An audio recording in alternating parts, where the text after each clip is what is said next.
There are two people in every mirror. There's the one you can see, and there's the other one that you don't want to. Sitting in a car outside a gas station, a man stares through his windscreen, beads of sweat rolling down his face as he grips his gun, mentally preparing himself for what he's about to do. Further away, a woman filling her car with gas speaks to her child. If you're getting something for the road, make it something healthy, okay? Okay, Mom. I mean it. Fruit juice, none of that soda pop. Okay, Mom. God, she says, going through the door. As she enters the store, she spots a man with a cap on. He stands at a section reading a book. He glances at her. What are you looking at? She says. The man ignores her, setting down the book. Walking past her, he says, "Excuse me." "Creep, what's his deal?" she remarks, picking out a bottle of juice for herself. A hooded man walks through the door, his hand in his pocket. "Hey, which pump?" the cashier says. "Mister, which?" He sees the man putting on a mask. "Oh," the cashier says as grim realization dawns on him. He knows what this is as he stares down the barrel of a gun. No alarms. Open the register. "Sure, man, sure," the cashier says, raising his arms, ready to comply. The man points the gun. I just want what's in the register. What? The girl drops a bottle at the sight. It breaks. Orange juice splatters across the floor with a crash whizzing sound. Beads of sweat slide down the man's face as his eyes widen. His arm points and he pulls the trigger. The girl hugs her chest. She can't scream. She falls limply to the floor, her eyes widened in terror. The man with the hat looks at the fallen body of the girl. "You!" His eyes glow, but it's too late. A bullet tears through his skull and he falls, blood pooling around them. "Please, man. Please, I swear I didn't touch the alarm. I didn't touch the alarm," the cashier says. He's scared. He's afraid of what's about to happen. The man pointing the gun shakes. I'm sorry." He points the gun at the cashier. No, I didn't see your face, please. I didn't." The bullet sounds again.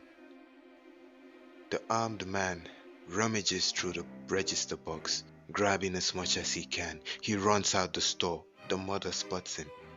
"Sandy? Oh Lord, Sandy!" She runs into the store. "Sandy!" she cries, staring at her daughter lying in a pool of her own blood, dead. Sandra Ann Buckhurst, 12 years old, the detective says. Then we have the counterman, one Josh Alfaro, 22, and John Doe, no ID, but probably local. Pretty sure I know him from somewhere. And you're okay with all that's going in tomorrow's edition, Detective Mays? Well, I'm hoping it might loosen a few tongues, she says, taking a sip of her coffee. The reporter writes on a notebook. All of the records, Miss McGee. We've got blurry security footage with no real witnesses. Miss Buckhurst remembers a blue hoodie and a grey car. Maybe a beige? She didn't get the plate number. We have shell casings and we do what we can with those, but she shakes her head. What we can is usually some folks in West Virginia sorting through paper records. Paper records? The reporter asks. CSI by way of gun lobby. Don't act surprised, Jackie. You've been a reporter long enough. You've seen how the world works. Even if maybe you don't want to. At the mortuary, where 3 bodies lie covered, and we see a hand begin to turn green. I didn't want to do it. Oh God, I just heard someone fall and I turned and it just went off in my hands. It went off in my hands. The safety was off.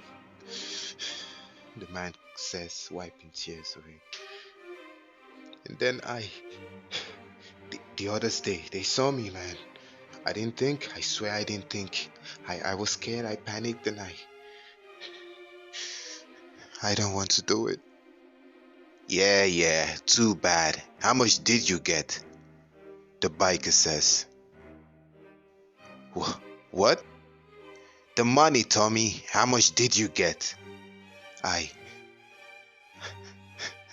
haven't counted. A couple hundred, I think. Oh God. Good. So you can start paying me back. What? 200? That's about the interest on what you owe me. You're not a bad guy, Tommy. So I'll let you slide a little, just 'cause I like you. Yeah, I like your whole family. You understand me? Yeah, sorry, Joe. I wasn't here. He reaches into his pocket and hands Joe the money. Good boy, says Joe. How's that going with the whole situation? We paid to the end of the month with the money you thank you, but I couldn't get that job. I figured, Joe says. And there's next month and we can't pay the light bill and I don't know what we're gonna do. I don't know what I'm going to do. You thought about robbing a gas station? Ha! One of the thugs laughs in the background. I relax, Tommy. I'm just having a bit of fun. Get out of here. Go get the rest of my money. Next time, don't bring me a sob story with it. I mean it. You want out of this hole you're in? You're gonna need to toughen the hell up. Don't be weak, Tommy. 'Cause somebody stronger than you is gonna come along. The house rumbles. The bikers fall. The glasses shatter. Damn, was that a bomb? Go check the generator. Move it. What the hell? What in the hell could? The female biker points a gun at the generator that's been utterly dismantled. In the shadows, something's moving. Something. Mikey! It got him. It was there. Just this. Oh my, it's the devil. Shut up. It's the devil, man. It's the damn king of hell. Said shut up, mid-head asshole, Joe says, smashing the gun across the man's face. Form on me, all of you. Whoever it is, they can't stay in the dark forever. Anything comes through that door, you unload him. He's cut short as massive green arms slam through the side of the walls, grabbing him.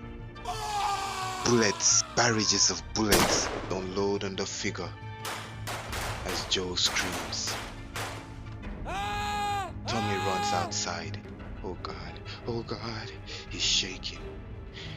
He launches himself down the stairs as the bullets still echo behind him. Shoot it! Aim for the eyes! It doesn't do anything! It doesn't do... Screams abound right behind him. Tommy runs for his car. He tries slotting the key, but the damn thing won't enter. God, no. He holds his gun. I know what you are. You son of a bitch. You're him. You're the... Silence. There's an eerie silence as Tommy stares back. He points his gun at the darkness. Hello? Is anyone's... Hello? Anyone? Sweat begins to drip down his face as he turns. He turns his face and stares, with his mouth gaping wide open, at the massive figure that looks back at him. the moonlight shining upon its green skin. Sandra Ann Bookers, that was her name. She was 12, the green figure says. No, I didn't. How's it feel in your hand? What? Tommy says at the question. Heavy, right? All that stopping power. Heavier than it is at the range, even. You go to the range much, Tommy? Shoot all the paper targets? It was heavier in the gas station, I'll bet. The other targets. No, Tommy says, backing away slowly. No? All that power right in your hand. There wasn't some little part of you wondering what you could do if you let that power loose? The green figure says. Tommy stares wide-eyed. He aims and he shoots. The green figure snorts, flicking the bullets off his body. You know, on someone who deserved it, I mean. Know how I found you, Tommy? Because ever since you pulled that trigger, you've been lying to yourself, and I can smell a liar. The Hulk says with a wide grin. Tommy lays his gun on the floor. Please, he falls to his knees. I'm sorry, I know what I did, and I'm sorry, I know I can never take you back, but I'll go to the police, man. You can take me to the police. I'll tell them everything. I swear to God, I'll go to jail, please. Whatever punishment they do to me, just let me. He falls back, stumbling across the steps. Please, I have a family. I have a little girl. He begs the green figure, who stands over him. The Hulk stares. You don't say. I know I didn't want this. I made a mistake. Didn't you ever make a mistake? Please, I swear I'm not a bad guy. Am I? The Hulk stares. The sides of his lips curve upwards as a manny grin appears on his face. What do you think? It fades to black. Some hours later, the police notice at the mortuary that the body of the John Doe is missing. The other two corpses from the gas station robbery are undisturbed as far as we can determine. For the county medical examiner's office, the local chapter of the Dogs of Hell gang was squatting in an abandoned housing development. We knew they were into drugs and organized crime, protection and loan sharking. We wanted enough on them to make a move. Someone else moved first. They're in stable condition, concussions and fractures mostly. But something put the fear of God in them. They're very eager to talk to us. Which brings us to this guy, Thomas Edward Hill. Turns out he owed them some money. We found him in the parking lot of the hospital in a shallow crater, like a meteor landed and brought him along. Collapsed lung, internal bleeding, just about every bone in his body broken or crushed. Unresponsive, clinging to life. He'll never walk again. Might never even wake up. God. Reporter exclaimed. There's more, detective says. The gas station robbery, he did it. The murder weapon was lying next to him. Matches the casings at the scenes, we've got his prints too. Plus a couple of the dogs heard him confess. But they didn't do this. The detective shakes her head. On the record, the assailant is unknown. Off the record, I'm only saying this because you people should know. You should know. But this never came from me. That's someone who attacked the dogs tonight. He was big, built like an engine of hell. I quote, he was green. Understand? It takes a moment. Realization dawns on the reporter's face. It could be one of the others, she says, shaking her head. No, not this, the detective says. He's dead. There was an autopsy, a funeral. Bruce Banner is dead, Gloria. Yes, he is. Detective Mears nods her head. And so was the John Doe in the gas station with that familiar face. He was dead. And then the sun went down. See, I don't think there was a cover-up. I don't think it was a lie. Bruce Banner was dead. Bruce Banner can die. But then there's the other guy, she says. The reporter pauses, unable to finish a sentence. She packs her bag. I have to talk to my editor, she says, walking out. Yeah, you do.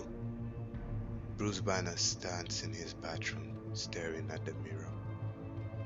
He lets the faucet up, washing his hands. I'm not a bad person, am I? He says, staring at his mirror. The reflection is not his. The reflection of the gigantic Hulk, smiling back at Bruce Banner.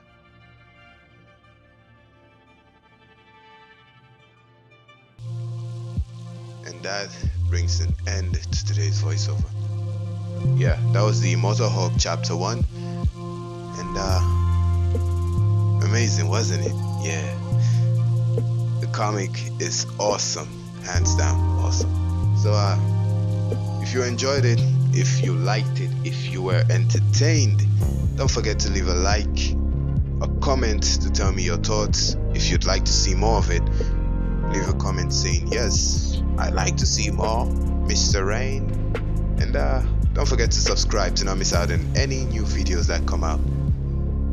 So is that all you have to say? Yes, no, of course not. Thank you all for sticking around to the end and watching. And till next time, rain away. Oh God, I'm not Batman.